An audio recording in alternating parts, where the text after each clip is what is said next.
Hey, architecture firm owners and emerging leaders. Get ready for unparalleled insight into the development of a world-class architecture firm and a worldwide organization driving the digital transformation of the design and construction industry. With Build Smart, the podcast that's changing how our profession operates. We share the incredible stories behind innovation in the building industry with my friend and co-host, Patrick McLeamy, FAIA, former CEO of the international architecture firm, HOK. You know, Yamasaki's office or firm lasted during his lifetime. And when he passed away, I think that was the end of the Yamasaki office. Helmut did not want that. He wanted a firm that would live out and grow beyond the founders. In Season 1, discover the untold stories behind HOK's meteoric rise, from 150 employees in St. Louis to a powerhouse with over 1,900 staff members and 27 offices worldwide. You know, they weren't as polite as the Kojima people. That was just boom. And anytime you have a creditor, whether it's Kojima or the bank, that wants their money, unless you can raise money someplace else, you are out of business.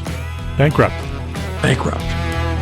And hold on tight for Season 2, where Patrick takes us on a new adventure as chairman of Building Smart International, shaping the future of digital transformation in the design, construction, and operation of built assets.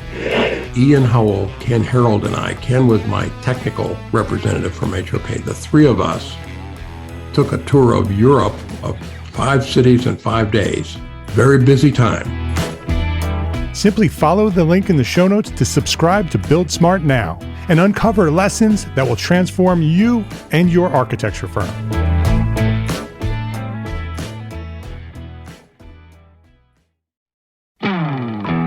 Hey, architecture firm owners and emerging leaders.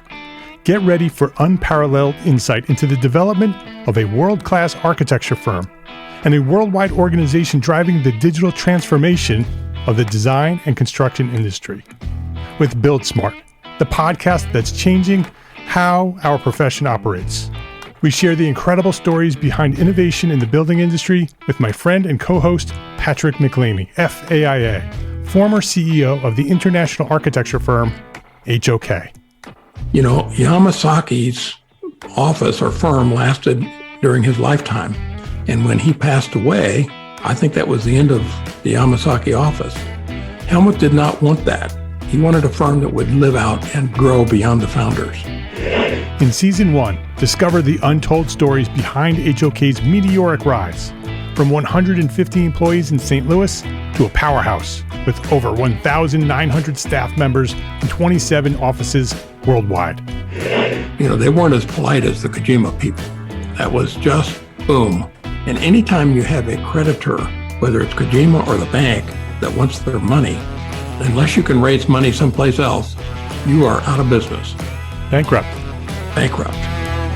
And hold on tight for Season 2, where Patrick takes us on a new adventure as chairman of Building Smart International, shaping the future of digital transformation in the design, construction, and operation of built assets. Ian Howell, Ken Harold, and I, Ken was my technical representative from HOK. The three of us took a tour of Europe of 5 cities in 5 days. Very busy time. Simply follow the link in the show notes to subscribe to Build Smart now and uncover lessons that will transform you and your architecture firm.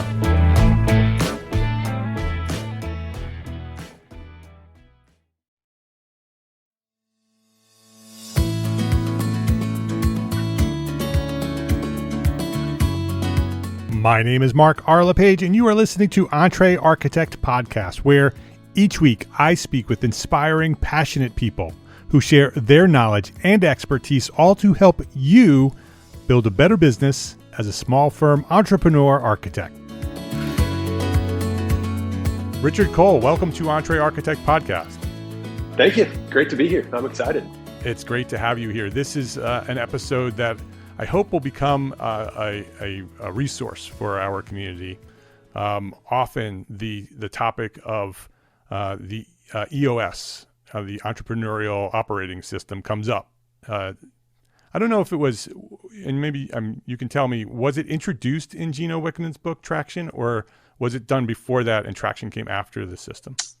The system was built, and I think it's distilled in traction. So that was, EOS, the Entrepreneurial Operating System, came out of, practical day-to-day interactions inside of organizations, going to help. And I think once the system, when he really goes, okay, here are the commonalities for any organization, any size, let me put this in a book to make it easily accessible to the world.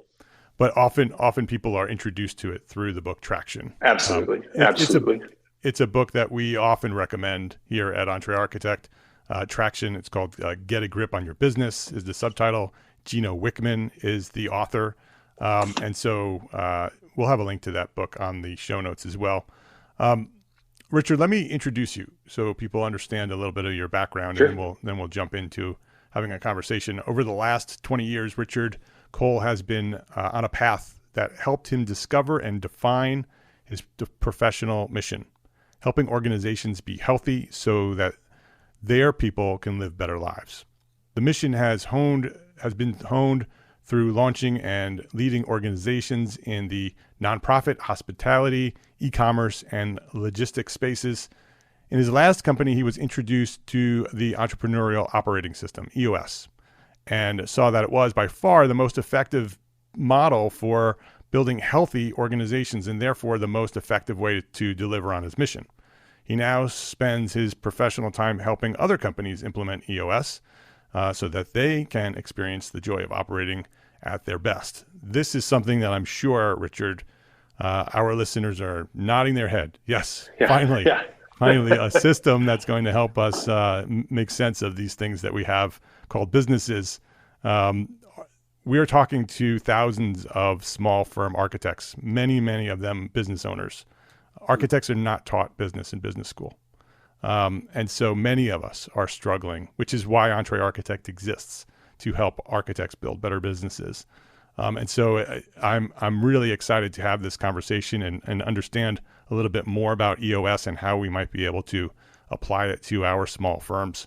Before we jump into that conversation, I want to know more about you personally. I want to understand your origin story. So maybe if you can go back to where you discovered your passion for what you do today, and maybe who or what inspired you to move in that direction, and then we'll take it from there. Sure. Yeah. And I like that you call it origin story. It's got that superhero vibe to it. I know Exactly. I'm not one, but it makes me feel a little stronger. We're all superheroes. Yeah. Deep down. So my story. So I grew up in a small business family. My mom and dad we actually have a men's clothing store in Fayetteville, Arkansas. It's been in the family for going on 40 years now. Really fun backstory of that. But there's just been this history, whether my mom and dad, or even going back to grandparents, small business has just been really an anchor in my family. And so I naturally wanted to do anything but that. You saw the benefits as well as the struggles. Yeah. I thought I'd break the mold, but more and more as I got older through college, I just realized, man, I am so drawn to this. I say the entrepreneurial world. And really, I think what I mean by that is small businesses looking to be their best. I had no giant startup ambition, but I wanted to build great companies. Didn't really know specifically. So I went through business school, have my marketing degree. So I have this business background. But really, so I spent my first, 5-6 years of my career in the nonprofit space. So I was helping launch and lead local chapters of a pretty small nonprofit, working with kids, helping them navigate life. Loved that time, but knew that was kind of directionally going towards this business world. Didn't know exactly what. But then over the course of, say that's my first 5 years of my career, the next 15 were kind of, as you mentioned in the bio, launching and leading these organizations. And so, worked with some buddies to start the original idea was a fund that would buy distressed properties. And it turned into a construction and polished concrete company. Pretty big shift there, but noble ideas. And then you get down to the brass tacks of execution. So So I lived in construction. My brother-in-law and I started a coffee and beer shop here in Northwest Arkansas, still going strong. Started again, that idea of business is shifting, which, I think in the architecture world, I don't imagine you hang a shingle for architecture and next thing you know, you're an insurance salesman. But there are just shifts in the business that I got to experience throughout. So, real estate play turning to construction, e-commerce, which turned into logistics. We tried to start basically a .com retail play that turned into a shipping company. We helped other people running their .com. And then in my last company, and this really gets to where I really started to understand, okay, this is what I think I'm on earth for. And my, previous companies that I've started, I kind of had this idea of, okay, the best way to build great companies, and I don't love the arrogance of this, but it was running through my head is my presence there. Not that companies need me to be great, right, but the only scalable way is for me to start something new, do my best to get like my way of thinking into it, then go start something else. And so I put that theory to the test in leaving a company I founded to go help operate a company that I wasn't a founder of, but got tasked with kind of reshaping the culture. And about 6 months in, I realized, oh, I don't have what it takes to reshape this. Like I cannot inject that, what I thought worked, into this place to get it where it needs to be. And at about that time, and this will sound a little dramatic, but I think the owner CEO and I were going, I don't know if this will work if we don't make drastic changes. Our team is going to leave us. And at that time, we were introduced to EOS by a great friend of mine in Northwest Arkansas, a guy named Dusty Pruitt, who's an EOS implementer like me. Dusty led us through the EOS process, and it was just absolutely transformational. And so that's, as I look back now, and I think I knew all along, like my heart was, and I want people to have great lives, period. I think business is a great environment, really healthy operating companies, whether you're on your own, running your own business, tons of headaches there. Whether you've got 1,000 people, tons of headaches there. But though they're happening at different scales, the issues we face are really comparable, no matter the size, no matter the scope, and really no matter the industry you're in. And so as we put EOS in play inside of my last company, I just go, oh, this is it for me. This is the best way to do it. I want to go do this over and over again. Because if I can help 150 companies over my lifetime versus the 4 I can practically start, and that's a way better way. So, and I've seen it time and time again, that theory's proven true. These companies we go put EOS in play in, it just falls into place. And we're careful when we talk about EOS. There's 400, 450 EOS implementers around the world. We're really careful to say it's not a silver bullet. Just doing EOS doesn't solve everything, but it gives you this incredible framework to go process the things you're working through in a really healthy, effective way over and over and over again. And it does, it transforms companies. So that's how I got here. Yeah. It is, I could see why you would want to focus on that and dedicate your life to that.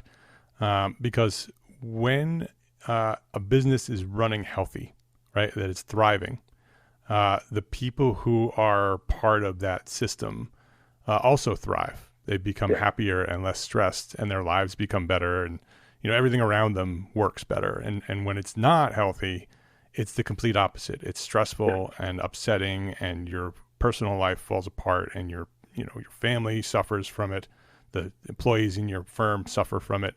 And so to dedicate yourself to helping organizations be healthy so that they can thrive really is a noble cause. And so I applaud you for that, for dedicating your life to that. It is similar for me. I recognize in what you're sharing. I have similar reasons for doing what I do. You talked about purpose. It is purpose driven for me. That I have found my purpose. This is what I'm here for. And I truly believe that. And so let's get into that. Not into that, because we can go into, we could probably do that in There's a lot another podcast, round two, which I'd love to do, because I love talking about that too. But I want to focus on EOS. So maybe at a very high level, what is EOS? Yeah, great question. So EOS is the Entrepreneurial Operating System. It's really a comprehensive set of proven, practical, simple tools that drive three things over and over again. And those three are vision, traction, and healthy. So when we say vision, when I say vision, what I mean is, you know exactly where you're going and how you're going to get there. It's that simple. Traction is operating with the tools, the systems, the mindset, the discipline to really consistently deliver towards that vision. Again, whether it's one person, 5, 10 in your organization, everyone is operating the same way with that vision in front of them. I like to say traction and operational excellence are really interchangeable words. And then finally, healthy. Again, whether team or individual, operating your business in a way that is healthy. So, most of my work is with leadership teams. And so getting those teams really operating on the same page. And as vision, traction, and health kind of inject themselves and take root in a leadership team, it trickles down into organization. But I really would say the principles, and I'll kind of explain, that's the elevator pitch. I'll explain a little more deeply the driving premise of EOS. And I think the sole practitioners will really go, oh, yeah, got it. But in a team environment, start with the leadership team, get them really healthy, and then it goes down into the organization. So EOS, again, it was, I kind of mentioned this in talking about traction. It's rooted in Gino Wickman, the EOS founder, the guy who really built the system. It's rooted in his experience inside of his own entrepreneurial endeavors, and then working with lots and lots of companies, seeing those commonalities, and the discovery inside of what all businesses face is what we call the EOS model. And the EOS model is simply this.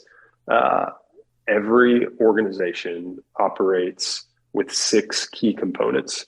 And to the degree you can strengthen those 6 key components, you'll operate successfully and healthily. And so those 6, and I know I'll rattle these off and I think they'll resonate. I really would encourage you to go to eosworldwide.com to go really see the model in play. But even just hearing them, I think, is a great starting point. So the 6 are vision. So again, like I said, you know where you're going, you know how you're going to get there.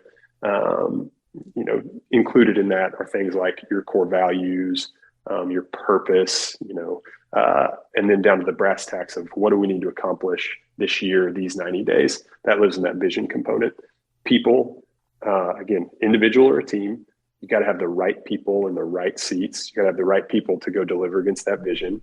It's data. So we're paying attention to the right numbers that help tell us if we're on track, that reveal trends in the organization. And it could be anything. I want to really lean towards that really small firm here, because I know that's a big chunk of your listenership. It's things you're measuring like customer satisfaction, or the average time it's been your hours spent on architecting a house, or just making sure the things that matter most, that drive the health and success of your business, are tracked on a weekly basis. So that's data. Moving from operating off your gut to really paying attention to the right figures. So if you get those 3, vision, people, data, you start to see more deeply into the organization, which points to the 4th one, and that's issues. What are the roadblocks and opportunities that you have to really intentionally tackle? So getting great at solving the issues in front of you. And I always, whenever I say issues, people naturally cognitively, you go issue bad. And I would say issue good or bad. If we don't attack this, we're going to miss an opportunity. If we don't attack this on the negative sense, it's going to be bad for the business. The 5th one is process. What do we need to do over and over and over again with consistency to either scale the organization or deliver with excellence to our clients, creating just that basically not reinventing the wheel every time. What's the stuff we know we're going to do this every week. Let's do it the same way with excellence every week. And then the last is traction. Traction, simply the rubber meeting the road. You've no doubt heard the quote, vision without traction is hallucination. So we've got vision at the top, we're going this way, traction at the bottom, we're actually going that way. And it's just putting the tools in place to go march your organization, your team, your work forward. Let's take a quick break to say thank you to our sponsors for their support of this episode. This episode is brought to you by FreshBooks. There's a lot to love about being an entrepreneur architect, right? But trying to figure out our financials on our own is not one of those things. Luckily, we have FreshBooks, the all-in-one accounting solution that's built for business owners like us.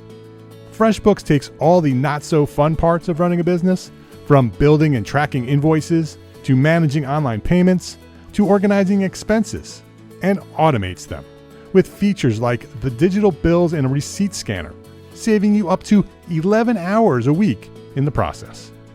It's also super easy to get up and running, and the award-winning FreshBooks support team, they are always available to answer any questions along the way. Compare that to some of the other financial management tools out there. Try FreshBooks for free for 30 days, no credit card required. Go to freshbooks.com/architect to get started today. That's freshbooks.com/architect. So what will you do with 11 more hours each week? This episode is brought to you by arcat.com. We all have that one story, that one project that had such a unique situation that it required a solution that you had rarely considered before. We share these stories in private professional circles with our friends and our colleagues, but there has never been a collection of these stories of conflict and triumph all in one place until now. Detailed is a podcast series that features architects, engineers, builders, and manufacturers who share their insights and expertise as they highlight some of the most complex, interesting, and oddball building conditions that they have ever encountered, and the ingenuity it took to solve them.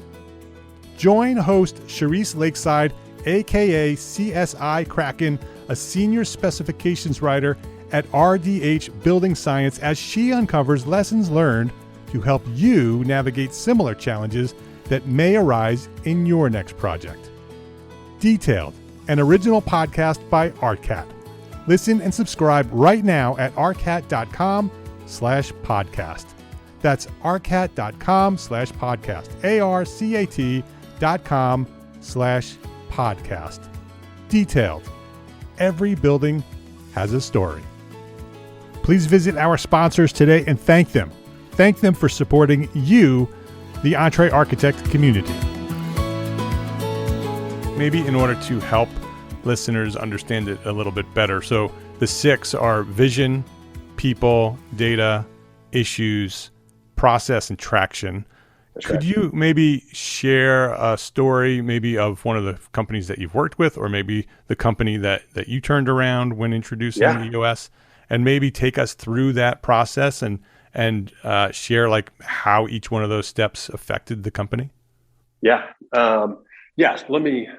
I'll kind of talk, and hopefully that stuff will fall in. So I'll talk about my previous company, again, where we really were just at this inflection point of, and I'll be honest, like financially sound, secure, the business was doing well, but you could just feel the earth shaking under our feet. Like you just knew we couldn't either go at that pace. We were working our people too hard.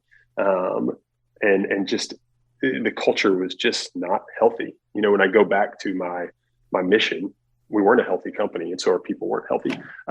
So the way the EOS process works, if you're working with a guy like me, you do it this way. If you're working on your own, you really, the best way is to get the book Traction, to read through that, get the principles ingrained. I mean, the book really walks you through how practically these play out. But I would say at my previous company, take those 6 key components, and we have a somewhat scientific but subjective measurement system where we're going 0% strength in those 6 key components. So take vision, you're 0 to 100. 100 is, exactly where you're going. It's documented. You've answered what we call the 8 questions, and then your whole team shares that vision. That's 100% strong. And so the work we do in EOS is to move you from wherever you are to 100% strength. So just thinking about that company at the time we started EOS, I would say we were a 30 on vision, in that, okay, we know we do this. We live in the e-commerce space. But what are we all about as a company? What are our core values? Are the values that you'd read on our website actually the values we're looking at? Are we consistently measuring our people for those? And I think, again, for your audience, from a vision standpoint, where do we want to be in 10 years? Okay, let's reverse engineer from there to 3 years, 1 year, 90 days. We don't need to build this crazy, giant strategic plan, but EOS would prescribe, it's a tool we call the VTO, the Vision Traction Organizer. Again, I'm going to throw so many acronyms out, I apologize. But then again, go to the EOS website and you can see all these there, and you can access those tools for free. But I know at that company, and our vision was not clear. Like if you ask employee 1 or employee 3, hey, which way are we going? You would get totally different answers. They'd be in the same ballpark, but not exact. And so, EOS, when you hire an implementer, we're going to spend our first day teaching the basic tools. We spend full day sessions together, the foundational tools. And then our next 2 days are crafting that vision. So basically we got through 60 days of time of putting these tools in play and then building our vision. And all of a sudden our leadership team is going, oh, that's exactly where we're going. That's what we're all about. And so you take that from vision. So let's just say we move from 30 to 50 there in that strength. The next thing we're able to do really naturally is people. Okay, we know what our core values are. And so we're going to hire, fire, reward, and recognize against those core values. And all of a sudden we could look at our team and go, man, they're an awesome fit. Oh, I don't know if they're such a great fit. And we just had this framework where we're not living from our gut all the time. We're really measuring, hey, this is who we want to be, and we need to align everything against it.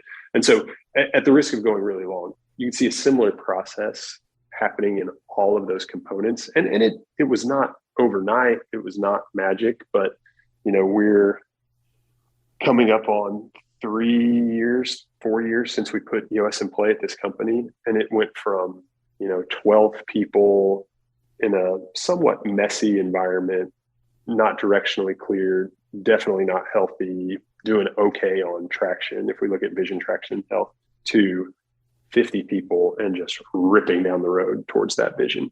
And so what EOS does, whether you just do it yourself, and you absolutely can do it yourself, that's a pathway for it. By taking the principles of traction and play, it's just going to create absolute clarity for you as a leader. And I would say, we start with the owner, and I just love the question, hey, where do you want to go? And then let's work back from there. What problems are you facing? You work back from there. Every issue you're facing fits in one of those 6 components. And to the degree that you put attention to those, they will improve. And so inside of each component are tools, specific tools. And if you're sitting around in your office and you're going, man, I'm weak in process. Okay. Have you identified your core processes, documented them simply, and put, measurements in place to make sure you're following those? So across each section of our model, those 6 key components, there's really specific, simple tools that you go put in play. So really long answer. I think I kind of answered. Yeah, what you were asking. it does help clarify. So and it also makes it clear on why vision is so important, right? You start with vision. That's something that I talk about a lot, and a lot of architects are like, yeah, I understand my vision, but I don't really need that to build my firm, right? But you do, right? You need to understand where you want to go and how you're going to get there. If you don't have that, none of the rest of it works. You have to start with the vision. And so I can understand how it sort of works its way down that list. So if you have that big vision, and then you start looking at your people and see, Are those people aligned with that vision? Can they be aligned? If they're not, can they be aligned to that vision? And if they're not, then they're probably not the right people for your firm. You should probably let them go because they'll also thrive in a place that's has a different vision. Yeah. And then the next step of data, once you have your people aligned with your vision, you start collecting the data so you can start seeing what's actually happening in your firm. So whether it's good or bad, you analyze that and say, okay, now I see why this is working and why this is not working, because you're collecting that data and tracking the metrics. And then you can apply that to your issues, right? You have problems, you have things that are working. Now you have a reason why, because you've collected that data, you understand why that issue is happening now. So you have a way to fix it. Next step, process. Okay, so you have the data. It's telling you why those issues are happening. Now you can apply a process to fix that issue or encourage that issue to grow, whether it's a good issue or a bad issue. You can apply the process to fix it. And then once you have all that in place, you hit the traction and you start rolling. And then is there a cycle? Do you go back to the top at any point? Yeah. And I want to make sure there's clarity there. So it's really not a linear process, as in create vision, then solve people. It's a circular process in that they're all being strengthened together throughout the process. So EOS really is designed where we start with these foundational tools. So if you and I had a session together one day, our first session, we call it the focus day. I'd teach some leadership principles around an idea of hitting the ceiling. Just, hey, organizations get stuck as they try to grow. And what are the 5 leadership abilities that you can break through the ceiling every time? But then we put in play the accountability chart, which is the structure for your organization. So you're talking people right there, right off the bat, before we do vision. Then we set rocks. Rocks are our quarterly goals. So a 90-day, what's the most important thing to happen in these 90 days? Well, that's traction. Then I teach you our meeting model, our weekly meeting model that really supercharges business. It's a model called the L10. That's also in traction. So every week we're marching forward. Then we build your scorecard. So that's data. So, in our first session, you're touching very intentionally people, traction, vision, and then you're going to put that in play. And in our next session, then we go real deep on vision. But what's beautiful is you don't have to cycle, because when you're operating on EOS, they're all being strengthened together. Now, you might go really fast. Oh, we're 100 on vision. We're an 80 on vision, while process lags at a 30 for a year. And that's okay, but we just don't let you get stuck there. So to the idea of a cycle, it's really in a constant cycle, and then having the tool to address where weakness lies every time. It sounds like there's also, in the process that you just described, that there's probably some relatively quick results that you see. You do that assessment work, you make some changes, you see something good happen, which makes you want to do more of that stuff. Exactly. And in my experience, each session we have, and again, I want to be really careful. Like, I operate in session days with my clients. We operate on that model.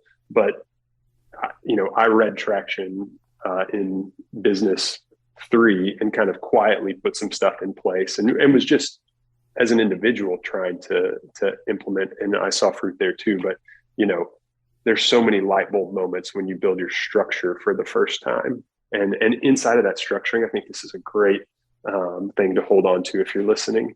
It's not just, what seat does someone sit in? Okay. So I'm the head architect, I'm the CEO, whatever. It's what are the core responsibilities, the 5 things that if I deliver on these, man, I'm nailing my role. And so we prescribe a very intentional structuring model where structure first. So what's the most what's the right structure? What do we need for the next 6 to 12 months to go where we're going before we even put people in those seats? Because you want, again, right people, right seats at all times. Well, what are the seats we need? Then we figure out the person to go in there. So, I don't even know how exactly I got on there, but just that principle that all these tools are in play, strengthening your business the whole time. So it sounds like it works for sole practitioners, works for larger firms.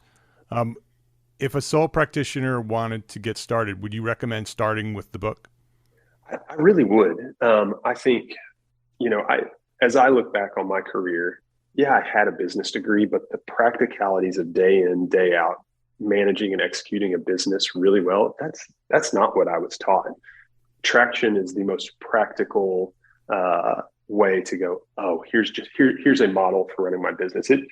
One of my clients, it's actually my dad. I guess I can say that. It's okay. That's good. In their company, they're a 40-year-old company, been operating and trying to be their best for 40 years. We got a few months into the EOS process, and I actually think this was when he read Traction. He just goes, "Well, yeah, I've known all that this whole time. Everything in there was common sense. I just didn't know how to put it in play in a comprehensive way." And so, yeah, if you're an architect, it's just you and your firm, I would read Traction as fast as I could, just to get those simple dynamic pieces in play that really will change your business. Or if you're a 2-person firm, a 3-person firm, as you're growing and working with people, it's an unbelievable first step. And it's unlike other business books to me, because it is just immediate action can follow. It's not theoretical. It's just practical, proven. Traction will work in 500 years, no matter where you're working, on Mars or on Earth, and it would have worked 1,000 years ago, because it's just the stuff that consistently has to be done well. What does your typical client look like? Most often, and again, this is the bullseye, and I've had derivatives of this, but 10 to 250 people in the organization, privately owned, entrepreneurial. And when I say entrepreneurial, what I mean by that is they are willing to do what it takes to be their best. It doesn't mean they're a startup. It's just that, hey, the status quo drives us crazy. They're probably a little frustrated with how things are going right now. And they're just committed to being their best. I've had a 5-person team, works really well. I don't have anyone beyond that 250 person threshold, but we work with 1,000 people plus organizations, $1 billion organizations, and the principles they just work. Yeah. So, how do they get in touch with you? So your website, eosworldwide.com/Richard-Cole is the website.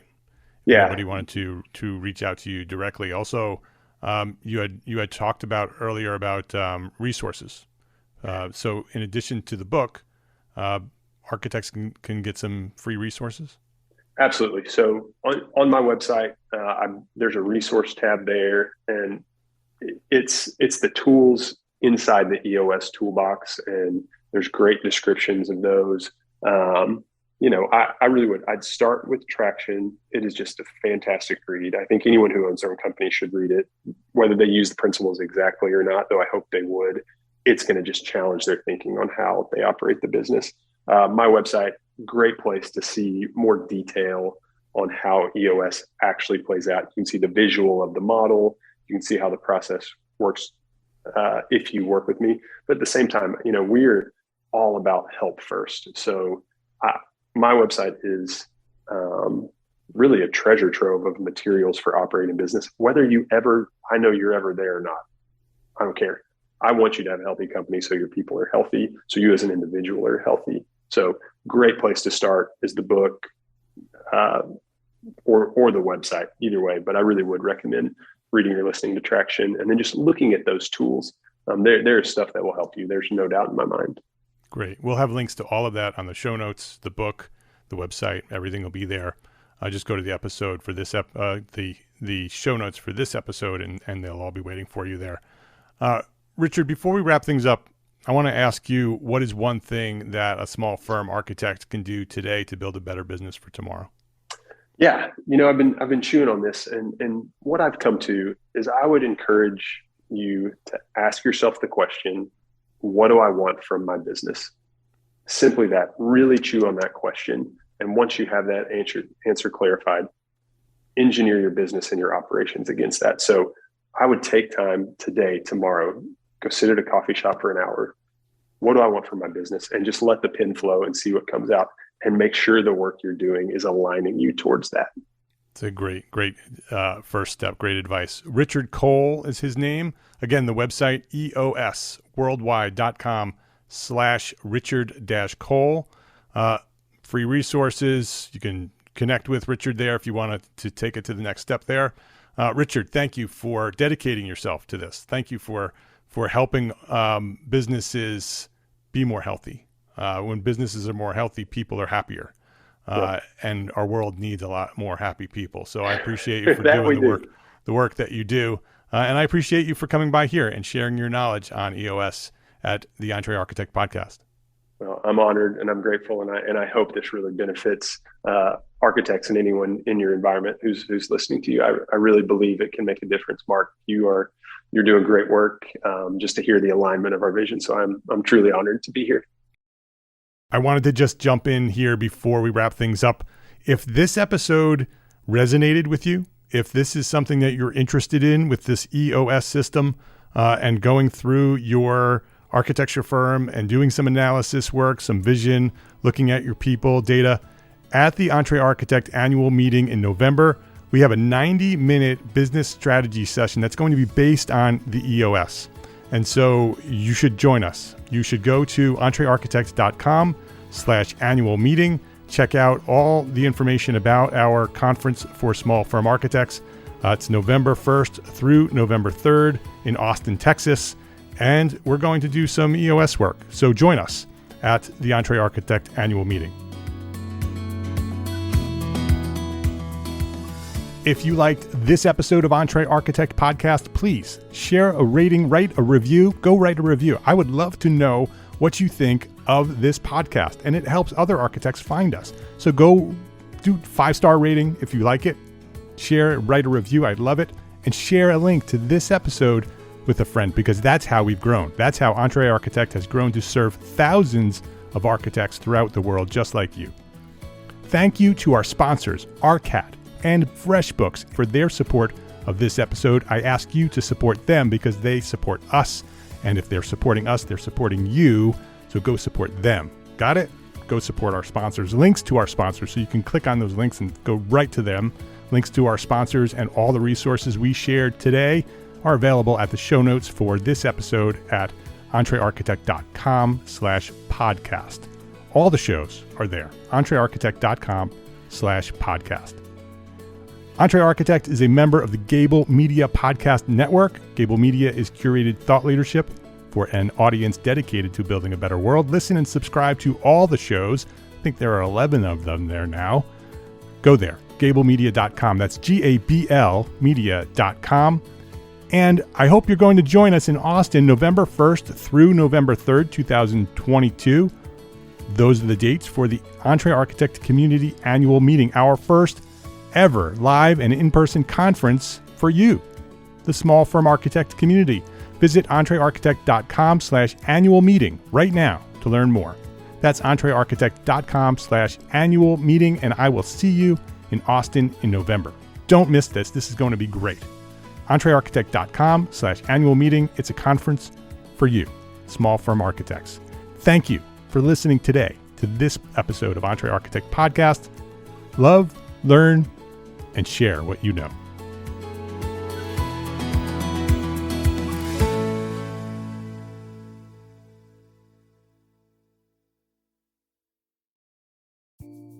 Imagine earning continuing education credits while doing exactly what you're doing right now.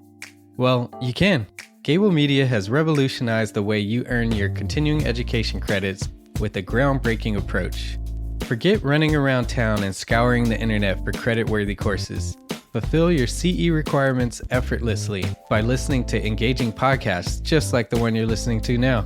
Our podcasts are designed to educate, entertain, and inspire, all in a user-friendly environment. But wait, there's more. Architects, Gable Media is also approved as an AIA continuing education services provider. Upon completion, we handle everything. From reporting your hours directly to the AIA to storing your certificates in your personal Gable Media profile for your self-reporting needs. So follow the link in the show notes and start earning your credits in the most innovative and entertaining way possible with Gable Media. Attention architects and creative minds, get ready to supercharge your brand with Build Your Brand, the podcast that's unlocking the secrets of branding success for creatives. Hey there, it's Mark Arlepage, founder of Entre Architect, and I'm inviting you to join my friend, architect marketing expert Jeff Eccles at Build Your Brand podcast, where he explores the captivating stories of the world's top brands and transforms their lessons into powerful moves for small firm architects and creatives like you. In Season 1, Jeff shares the thrilling tale of Southwest Airlines, where he dissects their journey to the summit and distills it into strategies tailor-made for you. It's important to keep in mind that companies like Southwest compete in the real world, just like you, and face real-world challenges, just like you. You might be surprised at how similar those challenges are to the struggles that you grapple with on a day-to-day basis. Don't miss out on your blueprint for success. Subscribe, tune in, and let's build your brand together. You may have noticed that the very best brands in the world are also known for having somewhat unique corporate cultures. That's often the glue that holds everything together when they encounter those rough spots. We don't do it because it inconveniences the passengers to whom we are primarily dedicated, the short haul, frequent flyer. Follow the link in the show notes to subscribe to Build Your Brand today. Remember, no matter the size, the journey's the same. Your brand's journey to the top starts here.